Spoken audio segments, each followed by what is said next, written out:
کل شام کو ملی وہ آپ کو بتا دینا چاہتا ہوں۔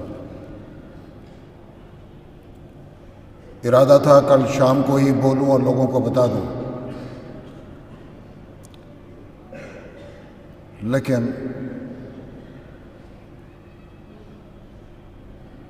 پھر اس پر غور کیا کہ لوگ آئیں گے، اعلان ہو چکا، ان کے سامنے ہی میں اس بات کو رکھوں، اور یہ خبر قابل اطمینان ہے۔ حکومت کی طرف سے، آرکیولوجیکل سروے آف انڈیا کی طرف سے یا کسی بھی ڈپارٹمنٹ کی طرف سے جامع مسجد کی کھدائی یا سروے کا کوئی ارادہ نہیں، اس سے اطمینان ہوتا ہے۔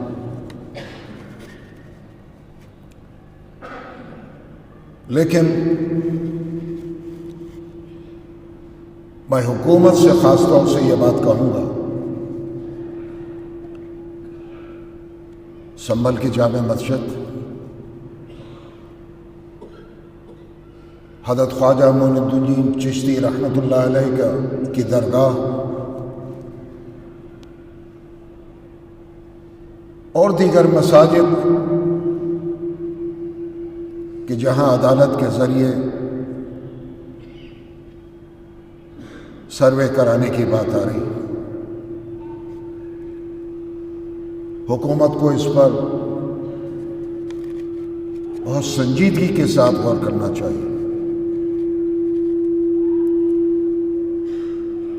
حضرت خواجہ معین الدین چشتی رحمۃ اللہ علیہ کے تعلق سے تاریخ حکومت پڑھ کر دیکھے، ان کی کرامات، ان کے معجزات کا مشاہدہ کریں۔ اتنا آسان نہیں ہے،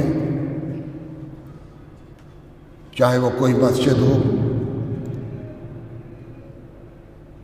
اجمیر کی درگاہ ہو، جامع مسجد دہلی ہو،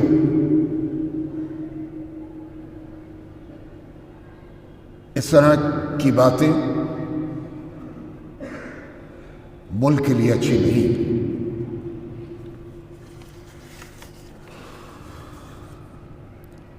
لیکن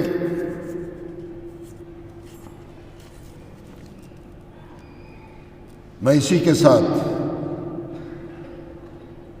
جیسا میں نے پرسوں اعلان کیا کہ یہ جو کچھ ملک میں ہو رہا ہے، اس تعلق سے میں حکومت کے سامنے کچھ باتیں رکھوں۔ سب سے پہلے میں قرآن کریم کی وہ آیت پڑھوں گا جس میں اللہ رب کریم فرما رہا ہے، ان مع العسر یسرا فان مع العسر یسرا، بے شک مشکل کے بعد آسانی، اور تکرار کی ہے، پھر کہا ان مع العسر یسرا۔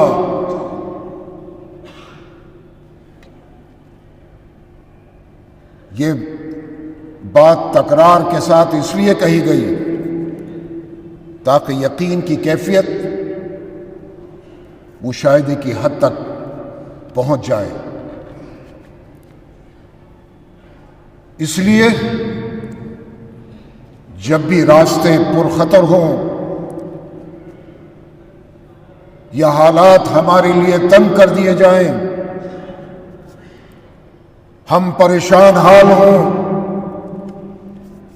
مصائب اور مشکلات ہمیں گھیر لیں، آزمائشیں اپنے حصار میں ہمیں لے لیں، تو ہمیں صبر کا دامن بھی نہیں چھوڑنا اور مایوس بھی نہیں ہونا، بلکہ عزم کے ساتھ ہمیں آگے بڑھتے رہنا، اس یقین کے ساتھ کہ اللہ کی مدد شامل رہی تو کامیابی انشاءاللہ ہمارے قدم چومے گی۔ اس پر ہمارا یقین ہے کہ ہر مشکل کے بعد آسانی، اور ہر رات کے بعد، ہر اندھیرے کے بعد سویرا ہوتا ہے۔ بزرگوں، نوجوانوں، ملک کی آزادی کے بعد ہندوستان کے عوام، بالخصوص مسلمانوں نے یہ سوچا تھا کہ نئے ہندوستان میں ایک دستور بنے گا جہاں رواداری ہوگی، قانون ہوگا، برابری ہوگی، حقوق ملیں گے، کوئی ننگے بدن نہیں ہوگا، نہ کوئی مظلوم ہوگا، نہ انصافی نہیں ہوگی، انصاف ہوگا۔ مگر افسوس، کیا معلوم تھا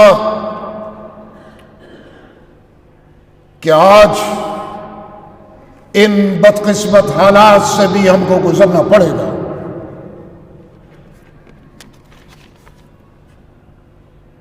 ہم تو دنیا کی سب سے بڑی جمہوریت ہیں،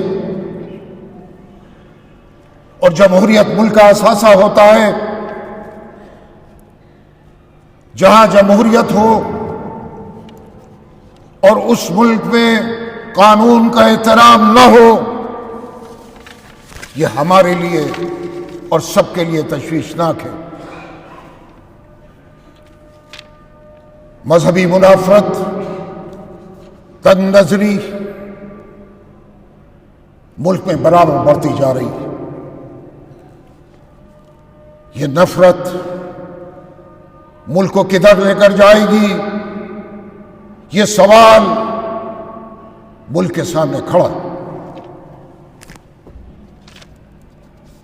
ان حالات کو دیکھ کر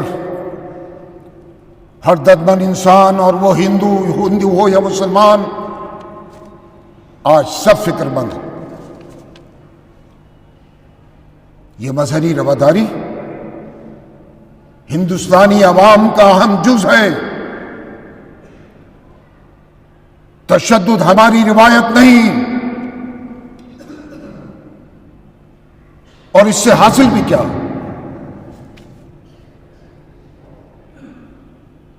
محترم وزیر اعظم، میں کچھ دن پہلے بھی آپ سے مخاطب ہوا تھا، اور آج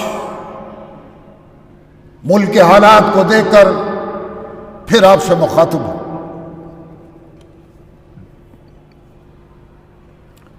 ملک کے امن پسند عوام، محترم وزیر اعظم، آپ کی طرف دیکھ رہے ہیں۔ ملک اور ملک کے شہریوں کا مستقبل آپ کو طے کرنا ہے۔ مسائل کا حل لڑائی نہیں، بلکہ میں پھر دہراتا ہوں کہ ہمیں مذاکرات کے راستے پر آنا ہوگا۔ میں یہاں یہ کہوں گا کہ لمحوں نے خطا کی اور صدیوں نے سزا پائی۔ آج کے حالات میں یہ مصرع پوری طرح صادق آتا ہے۔ وزیر اعظم، میں نے آپ سے پہلے بھی کہا اور آج پھر کہہ رہا ہوں کہ سینے کو کشادہ کیجیے۔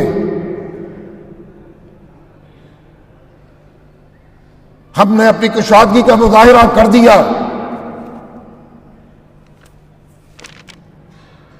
ہم حکومت سے بات کرنے کو تیار ہیں۔ آخر کب تک ملک اس دور سے، اس ماحول سے گزرے گا؟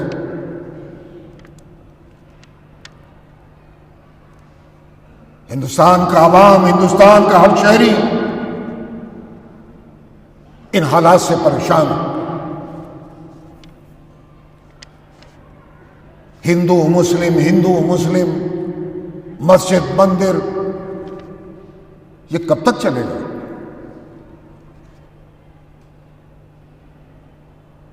ہماری ملک کی صدیوں کی تاریخ تو کچھ اور رہی ہے۔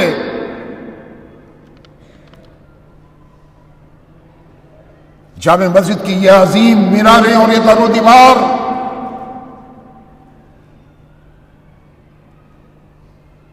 اس بات کے شاہد ہیں کہ یہی جامع مسجد جس نے 1857 میں انگریزوں کے خلاف جہاد کا فتویٰ دیا تھا،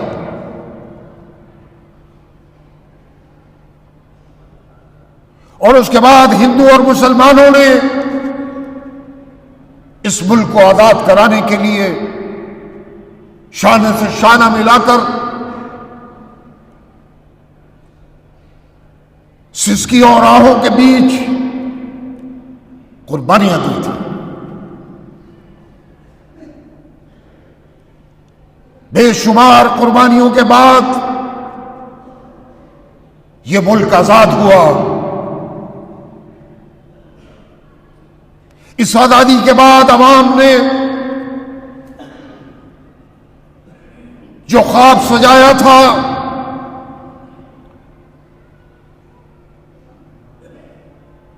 کہ یہاں مذہبی آزادی ہو،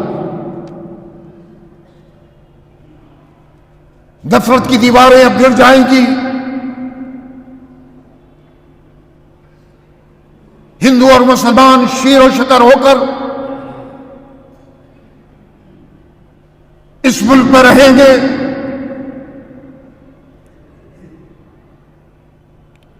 اور رہتے آئے۔ یہ تو صدیوں کی تاریخ رہی ہے۔ اس ملک کا ہندو، اس ملک کا مسلمان ساتھ رہا ہے، ایک دوسرے کے دکھ میں، ایک دوسرے کے درد میں، ایک دوسرے کی خوشیوں میں شامل رہا، ایک دوسرے کے ساتھ کاروبار ہے، اٹھنا ہے، بیٹھنا ہے۔ یہ کیا ہو گیا؟ کس کو اس ملک کی نظر لگ گئی کہ آج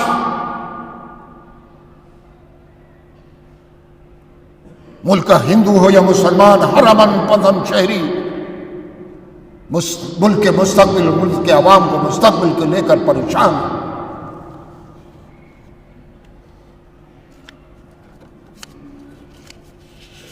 وزیر اعظم اٹھیے، ہم آپ سے یہ بات بار بار کہتے رہیں گے کیونکہ سوال ملک کا ہے۔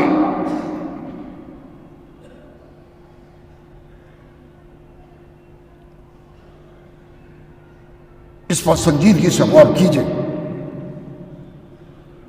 اس منافرت کو ختم کرنا ہوگا۔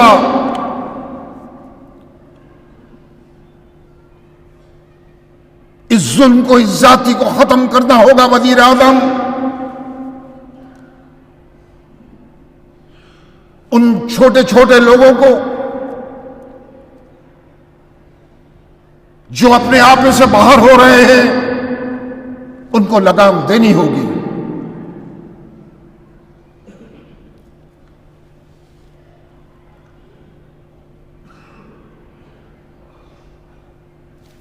پچھلے دنوں بنگلہ دیش میں جو کچھ ہوا اور ہو رہا ہے، وہاں کی ہندو اقلیت کے ساتھ میں اس پر بولا، میں اس پر اظہار خیال کر چکا ہوں۔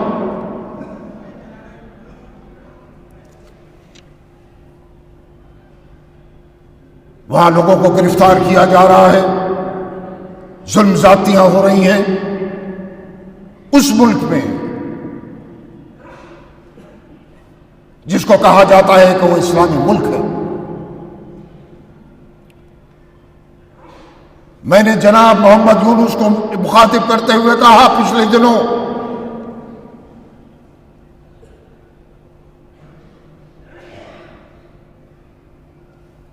کہ یہ کسی بھی طرح مناسب نہیں، اسلام اس کی اجازت نہیں دیتا۔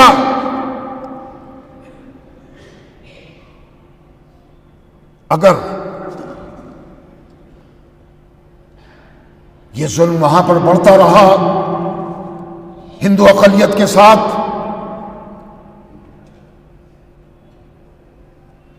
تو مناسب نہیں ہوگا۔ اس کا اثر ہندوستان کے مسلمانوں پر پڑتا ہے۔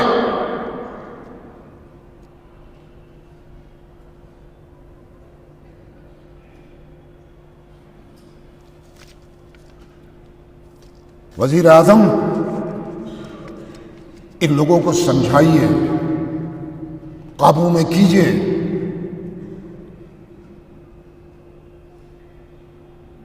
یہ مسجد، یہ مندر، یہ گردوارہ، یہ چیزیں کیا ملک کے لیے صحیح ہے؟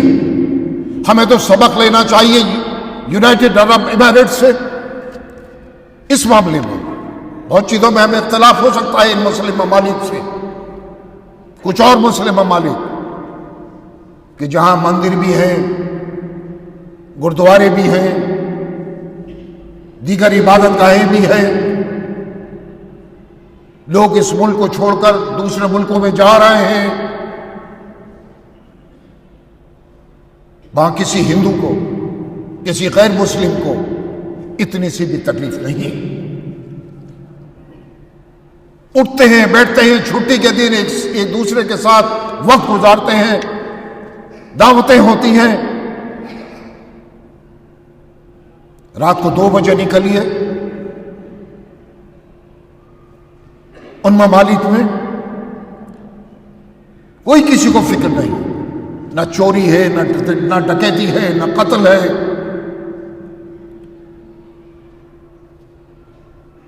پھر ہمارے ملک میں ایسا کیوں؟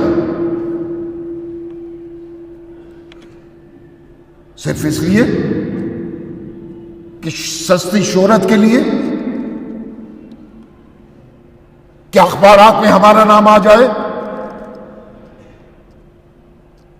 میڈیا میں ہم آ جائیں۔ کیا یہ صحیح ہے؟ نام و نمود کے لیے اس طرح نفرت پھیلانا، لوگوں کی جانیں لینا، یہ کسی بھی طرح اس کو صحیح نہیں کہا جا سکتا۔ نہ ملک کا پرامن ہندو اس کو پسند کرتا ہے اور نہ مسلمان۔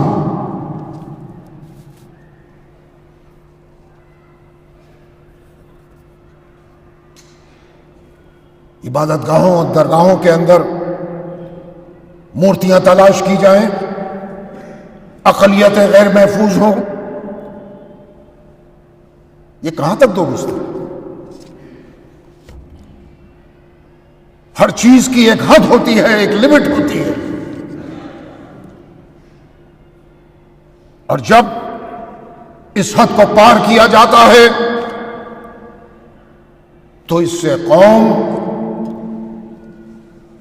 اور ملک دونوں کو فائدے کے بجائے نقصان پہنچتا ہے۔ اس سے ہماری سفارتکاری کمزور ہوتی ہے، اور کبھی کبھی چھوٹی نادانیوں سے ہونے والا نقصان سالوں اور صدیوں پر محیط ہوتا ہے۔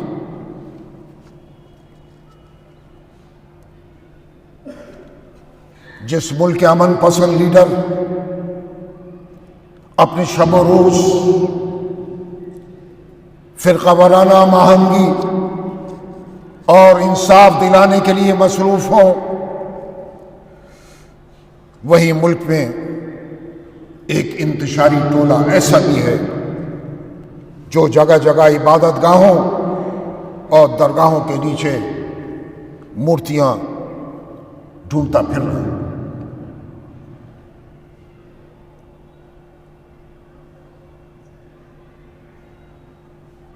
میں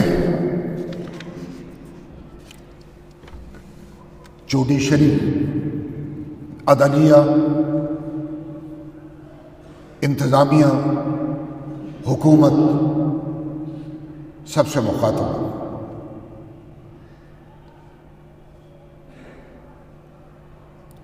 اگر سپریم کورٹ نے پچھلے دنوں اپنے ایک فیصلے میں جو خامی چھوڑی، اگر وہ نہ چھوڑی ہوتی اور نہ کہا ہوتا تو آج یہ حالات نہیں بنتے۔ 1991 کا جو ایکٹ تھا اس کی پابندی ہوتی۔ یہ غلطی سپریم کورٹ کے سابق چیف جسٹس نے کی۔ میں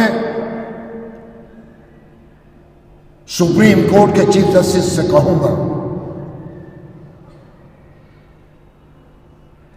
کیونکہ عدلیہ سے پر تو ہم نے ہمیشہ اعتماد کیا ہے اور کرتے ہیں۔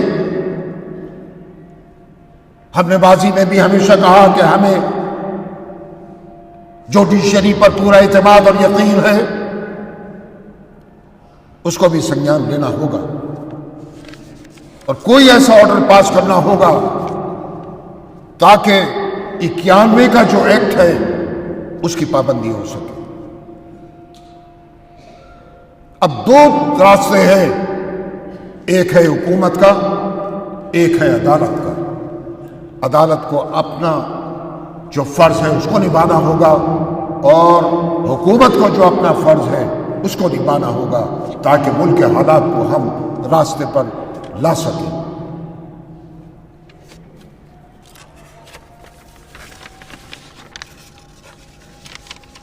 ہم خوف زدہ نہیں ہیں۔ خوف اور مسلمان ایک ساتھ جمع نہیں ہو سکتے، لیکن یہ بھی واضح کر دینا ضروری ہے کہ جابرانہ اقدامات اور اس طرح کے عمل سے مسائل حل نہیں ہوتے بلکہ مزید پیچیدہ ہوتے۔ ایک اور خاص بات بھی میرے ذہن میں آئی ہے۔ حکومت کو یہ شکایت ہے کہ مسلمان ہمارا ساتھ نہیں دیتا، مین اسٹریم میں نہیں آتا، لیکن مین اسٹریم میں آنے کے لیے حالات بھی تو ویسے ہی ہونے چاہیے۔ ہمیں 1977 یاد ہے جب جے پی موومنٹ چلی تھی، مرارجی دیسائی، اٹل بہاری واجپئی اور تمام دگج بڑے بڑے لیڈرز میدان میں آئے، ملک کو آواز دی، ملک کے تمام شہریوں نے بھی شمول مسلمان، جس میں مسلمان بھی شامل ہے، ایک بڑی تعداد، بلکہ میں سمجھتا ہوں کہ 99% مسلمان اس وقت جنتا پارٹی کے ساتھ رہا، اس کو ووٹ دیا، اس کو اقتدار دیا۔ اس کے بعد آپ آ جائیے 1989 میں جب وی پی سنگھ کی ٹوپی اور شیروانی پر مسلمان فدا ہوا تھا۔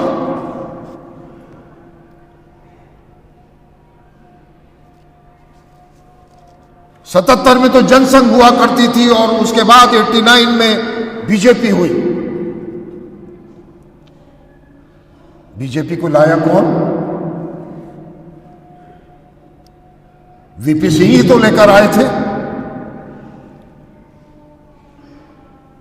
اور پھر تمام مسلمانوں نے جنتا دل کو ووٹ دیا تھا اور اقتدار میں آئے وی پی سنگھ۔ مین اسٹریم ہی تو تھا۔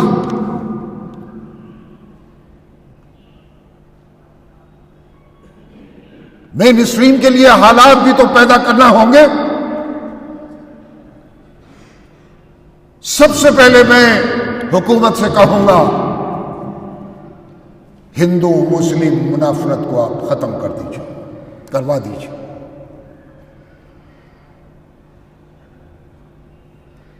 ہم سب سے پہلے صرف اسی پر بات کریں گے، باقی چیزیں بات کی ہیں۔ پھر کچھ ایشوز ہیں، میں یہ نہیں مناسب نہیں سمجھتا کہ ہم 20 25 30 40 مسائل کا ایک کل اندازہ کر وزیر اعظم اور وزیر داخلہ کے پاس جاتے ہیں، اس سے کچھ نہیں ہوتا۔ ہمارا مسئلہ ہے سب سے پہلے سیکورٹی، تحفظ، اس کے بعد کی بات کر رہا ہوں، اس منافرت کو ختم کرنے کے بعد کی۔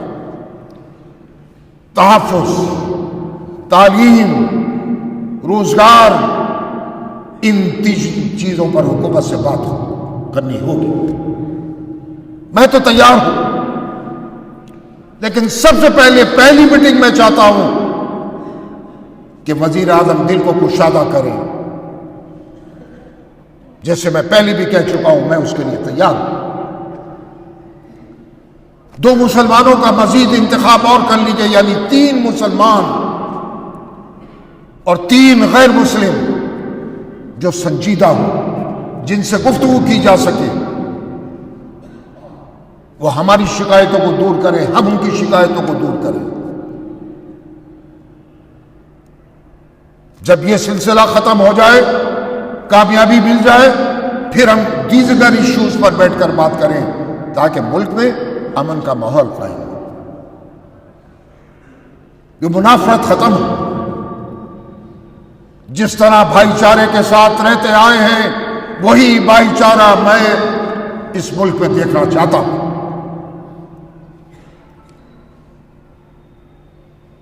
کبھی کبھی سوچتا ہوں ان حالات کو دیکھ کر کہ کچھ ہونے والا ہے،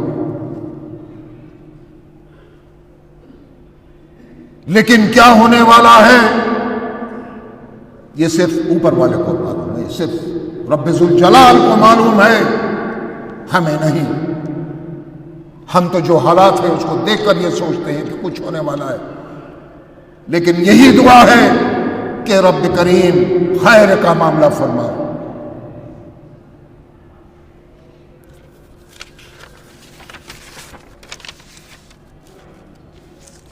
جو حالات ہیں، جس طرح درگاہوں اور مساجد کو نشانہ بنایا گیا ہے، اس پر غصہ ایک فطری،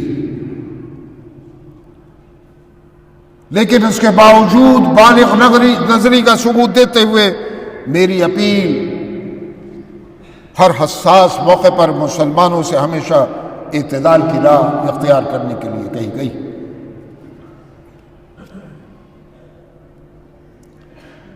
جہاں تک صبر کی بات ہے، میں ایک چھوٹا سا واقعہ بیان کر دوں۔ ہم تو صبر کرتے رہے، کل بھی کریں گے، آج بھی کر رہے ہیں، لیکن میں غزہ کی طرف جاتا ہوں۔ غزہ کے اس 12 سال کے 13 سال کے بچے کی طرف، جس کے گھر والے بمباری سے شہید ہو گئے، نہ بھائی بچا، نہ بہن بچی، نہ ماں بچی، نہ بھائی بچا، نہ باپ بچا۔ وہ اپنے گھر کے ملبے کے ڈھیر پر کھڑے ہو کر قرآن کریم کی وہ آیت پڑھ رہا تھا، الذین اذا اصابتهم مصیبہ قالوا انا للہ وانا الیہ راجعون۔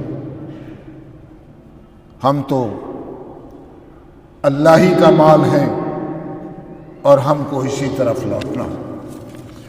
یہ صبر دیکھیے اس 12 سال کے بچے کا کہ غزہ تباہ ہو گیا، ماں ختم، باپ ختم، بھائی ختم، بہن ختم، اور یہ کہہ رہا ہے قالوا انا للہ وانا الیہ راجعون، ہمیں اسی کی طرف لوٹنا ہے، اور وہ اپنے صبر کا مظاہرہ کر رہا ہے۔ صبر کا مظاہرہ کر رہے ہیں،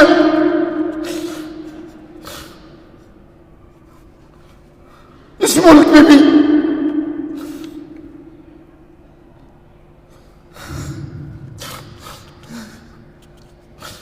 ہم کو مار مار کر پاگل پور میں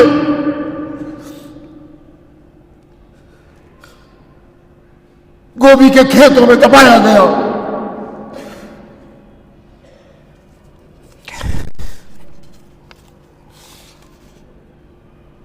وہ کون سا گڑھ تھا؟ گوپال گڑھ۔ کانگریس کی حکومت، گہلوت چیف منسٹر، مار مار کر کنویں میں ڈالا گیا۔ مراد آباد کی عیدگاہ میں لاتعداد شہریوں کو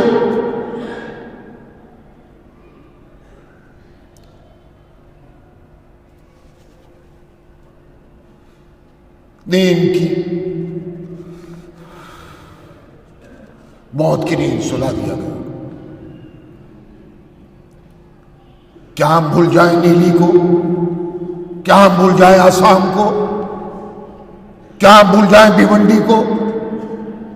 ہمارے تو سینے میں دفن ہے یہ ساری چیزیں۔ سرکار کس کی تھی؟ کس کی سرکاریں تھیں؟ یہ اوکھلا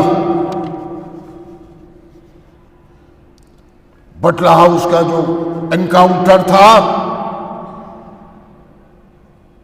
اس وقت کا home minister police headquarters میں بیٹھ کر لائیو دیکھ رہا تھا۔ دو نوجوانوں کو شہید کیا گیا۔ کس کی حکومت تھی؟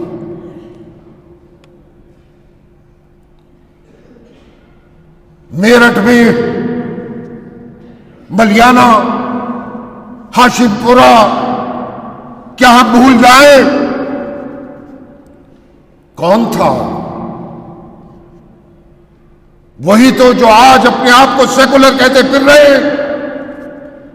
کس نے کیا دیا ہم کو؟ ہم تو جہاں 1947 میں کھڑے تھے، آج بھی اس سے بدتر حالت میں یہاں کھڑے ہیں۔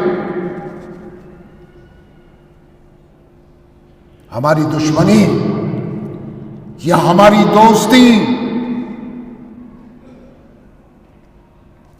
کسی خاص پارٹی کے ساتھ نہیں، ہم اس کے ہیں جو ہمارا ہے، جو ہمیں انصاف دے، جو ظلم کے راستوں کو بند کرے۔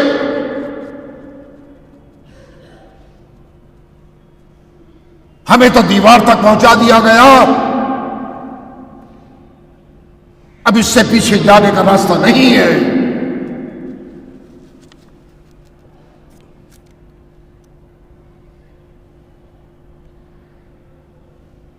تو ہم تو حکومت سے ہی کہیں گے کہ راستہ پیدا کیجیے، ہم شکایتوں کو دور کرنے کے لیے تیار ہیں، لیکن یہی عمل ہم آپ سے ہم چاہتے ہیں کہ ہمارے ساتھ بھی ایسا ہو۔ ہم نے تو ہمیشہ صبر کا مظاہرہ کیا ہے،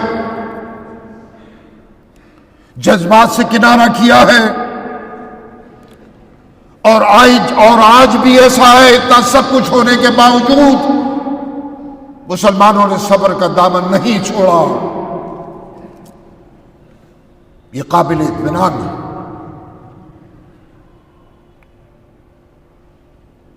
کہ مسلمانوں نے جامع مسجد سے اٹھنے والی آواز کو کبھی شرمندہ نہیں ہونے دیا۔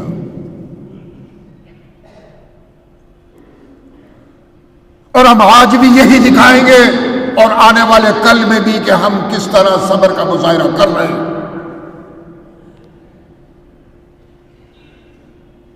ہمیں امید ہے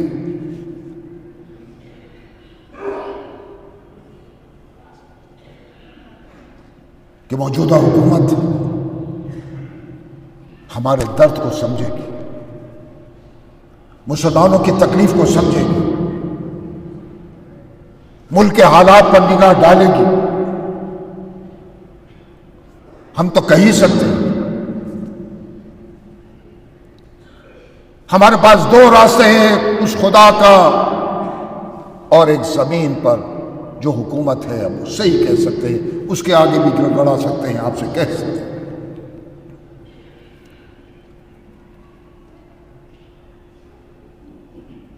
اب وزیر اعظم بہت ہو چکا،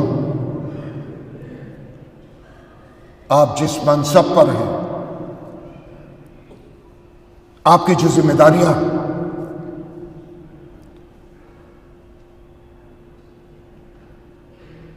میں چاہتا ہوں کہ اس کو آپ پورا کریں، مسلمانوں کے دلوں کو جیتیں۔ آپ کے تو چند الفاظ اس ملک میں وہ ماحول پیدا کر دیں گے کہ جس سے جو واتاورن ہے، جو ماحول بنا ہوا اور جو چھوٹے چھوٹے لوگ اس ملک کے ماحول کو خراب کر رہے ہیں، حالانکہ ان کی کوئی حیثیت نہیں، وہ چھٹپئیے ہیں، لیکن بگاڑ تو وہی رہے ہیں۔ تو اس بگاڑ کو، اس ماحول کو ختم کرنا ہوگا۔ میں امید کرتا ہوں ہم اخلاص کے ساتھ یہ بات کہہ رہے ہیں کہ وزیر اعظم اس پر بہت سنجیدگی سے غور کریں گے۔ کرنا نہ کرنا آپ کا کام ہے، کہنا ہمارا کام ہے، لیکن میں اپنے فرض منصبی کو پورا کرنا چاہتا ہوں اور کر رہا ہوں۔ آخر میں میں اپنے بزرگوں سے، نوجوانوں سے بس اتنا ہی کہوں گا کہ جذبہ ایمانی ہماری مشترکہ اساس ہے، اور ہمیں صبر کے ساتھ، تحمل کے ساتھ اس پر قائم رہنا ہے۔ خدا ہمارا حامی و ناصر۔